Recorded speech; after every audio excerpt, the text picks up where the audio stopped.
నిన్న మీరు చూశారు. నేను కూడా అమాయకుడిని.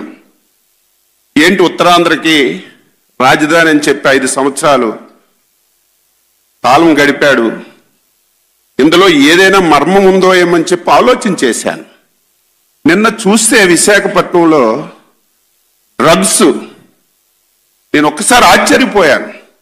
ఉత్తరాంధ్ర ప్రజలకి రాజధాని అని చెప్పి డైవర్ట్ చేసి 5 సంవత్సరాలు జగన్మోహన్ రెడ్డి గ్యాంగ్ విశాఖపట్నాన్ని డ్రగ్స్ కేంద్రంగా మార్చినటువంటి విషయాన్ని ఘంటాపథంగా తెలియచేస్తున్నాను. యథేచ్ఛగా జరిగాయి. అధికారం ఉంది, పోలీసుల సహకారం, వాళ్ళ నాయకుల సహకారం, అందరి సహకారంతో రాజధాని అని చెప్పి మనకు మభ్యపెట్టి డ్రగ్స్ వ్యాపారాన్ని విశాఖపట్నంలో చేసుకున్నాడు. తీరా ఎలక్షన్ కోడ్ వచ్చింది, అధికారం ఎలక్షన్ కమిషన్లోకి వచ్చిన తర్వాత ప్రత్యేకమైనటువంటి నిఘా పెడితే నిన్న డ్రగ్స్ దొరికిన విషయాన్ని కూడా ఈ సందర్భంగా గుర్తు చేస్తున్నా. దొరికితే ఎంత దారుణంగా అంటే దొంగే దొంగ దొంగ అన్నట్టుగా మనం చేసామట, మనకు పాత్ర ఉందట. సిగ్గు లజ్జ అసలు లేకుండా ఇష్టం వచ్చినట్టుగా మాట్లాడుతున్నారు. గుడ్డ కాల్చడం, మన ముఖం మీద వేసేయడం, మనం తుడుచుకోవాలి.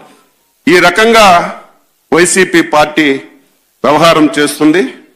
చివరగా ఎన్డీఏ ప్రభుత్వం ఒక నినాదంతో ముందుకెళ్తున్నాం.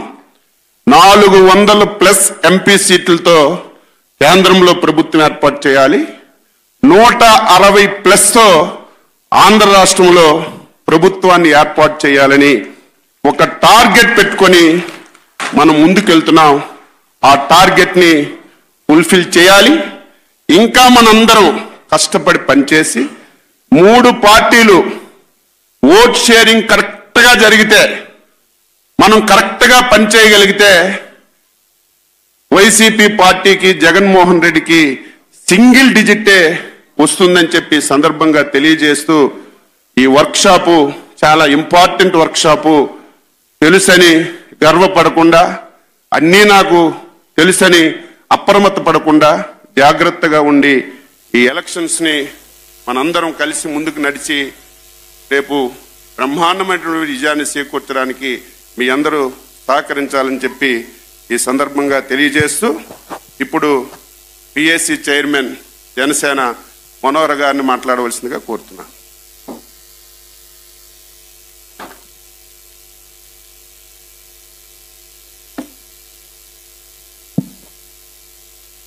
అందరికి నమస్కారం అండి. వేదికను అలంకరించిన పెద్దలు, మాజీ ముఖ్యమంత్రి వర్యులు శ్రీ చంద్రబాబు నాయుడు గారికి, అదేవిధంగా తెలుగుదేశం పార్టీ రాష్ట్ర అధ్యక్షులు అచ్చెన్నాయుడు గారికి, భారతీయ జనతా పార్టీ నుంచి పాకా సత్యనారాయణ గారికి, నాగభూషణం గారికి, జనసేన పార్టీ మా పొలిటికల్ అఫైర్స్ కమిటీ సభ్యులు, పోటీ చేస్తున్న అభ్యర్థి కందుల దుర్గేష్ గారికి, మా గుంటూరు జిల్లా అధ్యక్షులు వెంకటేశ్వరరావు గారికి, సోదరులు లోకేష్ గారికి, ఇవి చేసిన ప్రతి ఒక్కరికి కూడా మనస్ఫూర్తిగా నమస్కారం. ఇది చాలా కీలకమైన సమావేశం. సీరియస్గా రెస్పాన్సిబుల్ విధానంలో మనం ముందుకెళ్ళగలిగితేనే మన నాయకులు మన పైన చూపించిన నమ్మకం, ఒక ఆలోచనతో మిమ్మల్ని అందరినీ ఈ విధంగా సెలెక్ట్ చేయడం అనేది మనం ఒక రెస్పాన్సిబిలిటీగా తీసుకుని ప్రజల్లోకి వెళ్ళాలి.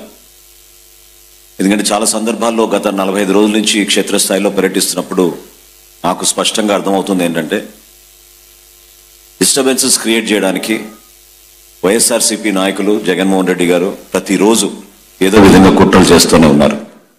అసలు ఈ పొత్తు జరగకూడదని వాళ్ళు చేసిన ప్రయత్నం చాలా ఆశ్చర్యం కలిగించింది. అనేక సందర్భాల్లో ప్రతి సమావేశాల్లో నేను పాల్గొన్నాను కాబట్టి నేను మిమ్మల్ని అందరినీ కూడా ముందుగా మనస్ఫూర్తిగా కోరుకునేది, మా పార్టీ అధ్యక్షులు పవన్ కళ్యాణ్ గారు, అదేవిధంగా చంద్రబాబు నాయుడు గారు భారతీయ జనతా పార్టీ తోటి కలిసి మనం ఉమ్మడిగా ఒక కూటమిగా ఏర్పాటయ్యి రాష్ట్రంలో మనం చేయబోయే కార్యక్రమాల్ని రాష్ట్ర భవిష్యత్తు కోసం, ప్రజల కోసం ఎంతో అవసరమని భావించి దేనికైనా సిద్ధం అనే ఉద్దేశంతో కష్టపడి ముందుకెళ్ళిన ఆ కార్యక్రమాన్ని దయచేసి మీరందరూ కూడా గుర్తించి గౌరవించండి.